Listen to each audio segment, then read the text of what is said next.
A very good afternoon. You're watching Lunchtime News on TV1. For the Newsfirst team, I'm Yuki Porsche. Let's start off with a look at your headlines for this afternoon.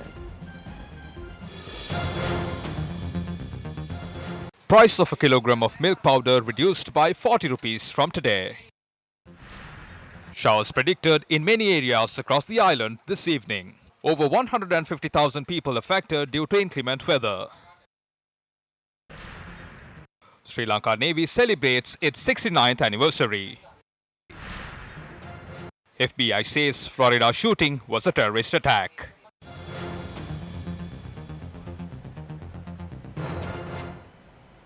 In your lead story for this afternoon, the Consumer Affairs Authority says the price of a kilogram of milk powder has been reduced by 40 rupees. The chairman of the Consumer Affairs Authority, Dr. Lalit Senavira, elaborated on the matter. The price of 1 kilogram of milk powder is reduced by 40 rupees. The price of a 400 gram milk packet has been reduced by 15 rupees. The price is reduced to ensure the consumer also benefits from the tax concessions provided by the government.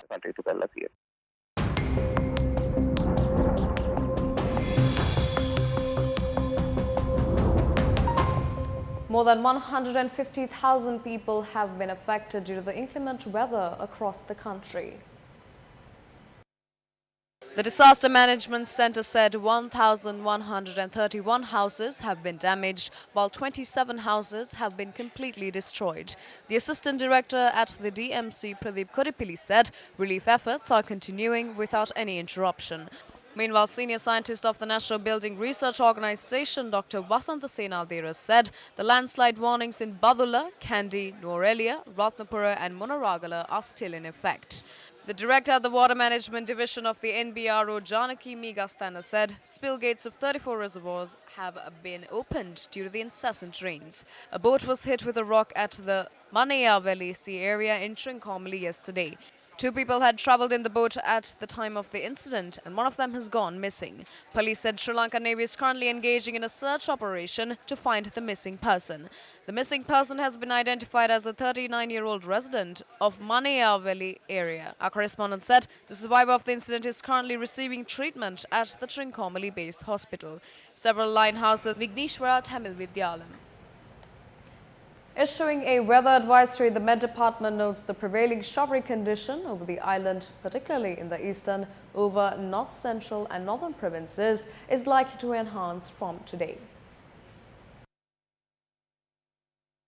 Showers or thunder showers will occur at times in eastern, over north central, central, northern and northwestern provinces and in the Hambantota district. Showers or thunder showers will occur at several places elsewhere after 1 p.m. Very heavy showers around 200 mm are likely at some places in Ampara, Batticaloa, Trincomalee, Monaragala, Polonnaruwa, Badula, Nuwara and Kandy districts. Heavy showers about 100 to 150 mm are likely in the Anuradhapura, Mullaitivu, Kilinochchi, Vavuniya and Matale districts. Fairly heavy showers about 75 to 100 mm are likely in Galle, Kalutara, Ratnapura, Galle and Hambantota. Fairly strong gusty winds up to 40 to 50 km per hour can be expected in northwestern, northern and north central provinces and in Hambantota district.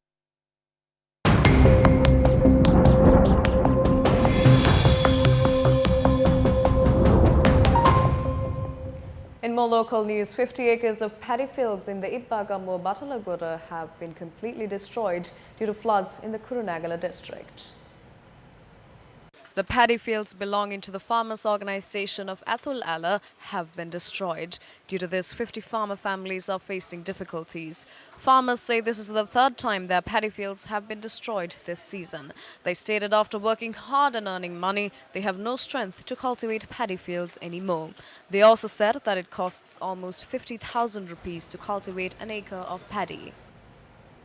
The protest, which was commenced by the SLFP Pradesh Sabha member in Vanathavilluwa against the dumping of garbage at the Arua Kalu sanitary landfill site, has come to an end. During the protest, a tense situation erupted yesterday.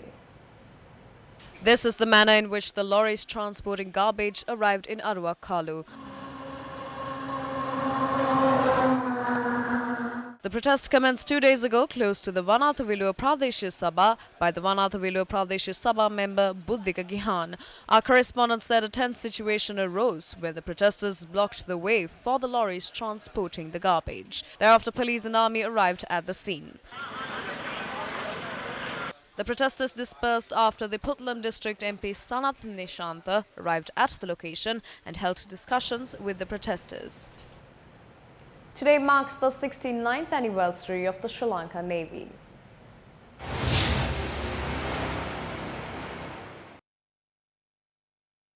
Known as the Golden Fence around the country under the leadership and guidance of the present commander of the Navy, Vice Admiral Pial de Silva, the Sri Lanka Navy is sailing gracefully into the future while honing its competencies and managing existing resources in order to serve the motherland and its people. In 1950, the Navy Act was enacted and the Royal Ceylon Navy was formed. In 1972, with the introduction of the new constitution, the Royal Ceylon Navy was renamed as Sri Lanka Navy.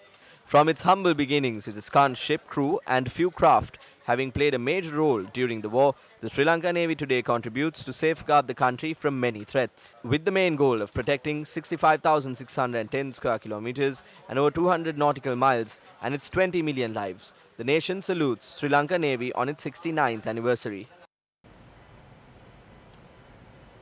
Meanwhile, the distinguished senior deputy chairman of the SLFP, Professor Rohana Lakshman Piyadasa, responded to questions raised at a media briefing in Kandy yesterday. At present, the Central Working Committee has established a committee to appoint contestants and organisers under my leadership. Dayasiri Jayasekara as the party secretary, as well as the general secretary of the SLFP, Mahinda Amaravira, and a few others are due to be appointed in the upcoming days. As a party, we hope to contest from the SLFP, hence we hope to contest in the form of an alliance consisting of 15 parties using the chair as our symbol. යුක්ත කණ්ඩායමක් සංධානයක් ගොඩනගලා පුටුව ලකුණින් තරම් කිරීම සඳහා අපි ඉදිරිපත් වී තිබෙනවා. මේ ශ්‍රී ලංකා නිදහස් පක්ෂයේ හැරගියලා මන්ත්‍රීවරුන් කීප දෙනෙකුට විරුද්ධව දැනට දිනේ පරීක්ෂණ පැවැත්වුණා. පක්ෂයේ ප්‍රතිපත්තිය පක්ෂය. The party has approved the Central Working Committee's decision to take disciplinary action against ministers and organisers who have worked against party decisions as per the party's policies and agreement. Disciplinary action will be taken in a very transparent and proper manner. We hope that these matters will cease in the upcoming days. විනය පරීක්ෂණ පැවැත්වෙනවා. ඉදිරි දිනවල මේ කටයුත්ත නිමා වෙයි කියලා බලාපොරොත්තු වෙනවා. The Criminal Investigations Department today informed court it recorded a statement for 9 hours from the Sri Lankan employee attached to the Embassy of Switzerland in Colombo, alleged to have been abducted and threatened. The CID said a statement was recorded from 5:30 p.m. yesterday to 2:30 a.m. today, adding it would require recording another statement from her for ongoing investigations. Colombo Chief Magistrate Lanka Jayaratne ordered for the travel ban imposed on the Swiss embassy employee to be further extended to the 12th of December. The judicial medical officer was ordered by court to produce a report on whether she was sexually harassed or assaulted. In addition, court ordered for a psychological evaluation also be produced. The CID said the Swiss embassy employee was directed to a JMO before recording a statement from her when she arrived at the CID last evening. It was revealed in court due to the absence of a female doctor, the Swiss embassy employee had refused to appear before the JMO. The CID had instructed the Swiss embassy employee to report to the CID today to continue recording her statement. The CID informed court she would be directed to the JMO once again today. President's Counsel Upul Kumara Peruma, appearing for the woman in question, said local and international medical reports claiming his client was under severe mental stress were produced to court. The President's Counsel highlighted his client is the aggrieved party, Ghania Vanister Francis, adding investigations taking place are carried out against her. The Colombo Chief Magistrate ordered the Criminal Investigations Department to expedite the investigations. Minister Lakshman Kiriyala participated in an event at the Bodhimala Karamaya in Yatanura, Kandy yesterday. The reopening of the Bodhimala Karamaya at Danture took place post-reconstruction that took place over the past few days. Parliamentarian Mahinda Disanayak and a few others were present. Following the completion of the event, Parliamentarian Lakshman Kiriyala expressed the following views. We hope to work together while sharing the positions within the party in order to move forward. We have unanimously decided to give the opposition leadership to Sajith Premadasa. It is a puzzle. Some say this has been prorogued due to the COPE report. The parliament should be operational in order to solve issues within the country. Furthermore, the speaker is not even aware that the parliament has been prorogued.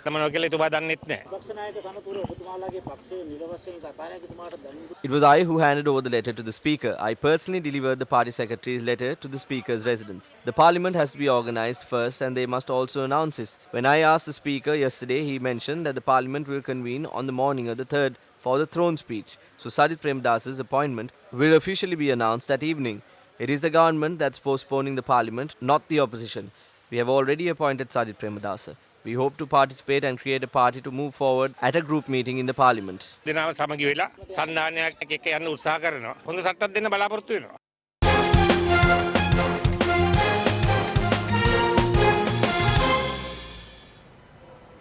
And finally, in your sports news, Sri Lanka cricket team left the island last night to take part in the 2-match test series against Pakistan.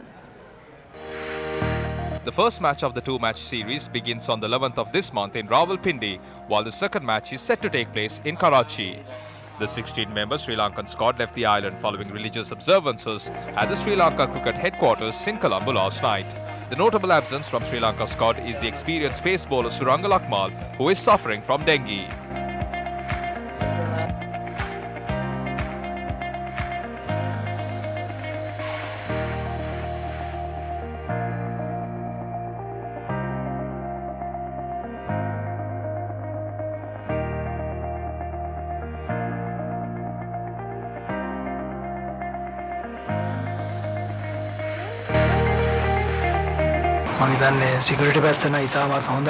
The security situation is at an acceptable level. When we spoke with the coach, he would like us to play with 2 fast bowlers and 2 spinners and have Dhananjay De Silva play as the 5th bowler and bat at number 6 or 7. There is a vacuum due to Suranga Lakmal's absence. However, we believe we should be able to mitigate it up to a certain extent. Test championship This is the second test series we are playing under the test championship. Also, we are playing in Pakistan after 10 years. Mickey Arthur is also with us, who is Pakistan's former coach. So he knows some information about the Pakistan team. With that clue, we believe we can play well. The players who took part in the T20 leg of the tour provided us with satisfactory feedback on security situation in Pakistan. So we are planning to play as a team in this series. championship test Pakistan Cricket Board has invited Bandula Warnapura and Javed Miandad, who led the first ever test match between the two sides, as special guests for the first match of the series. The duo led their respective sides in 1982 when they played their first ever test match.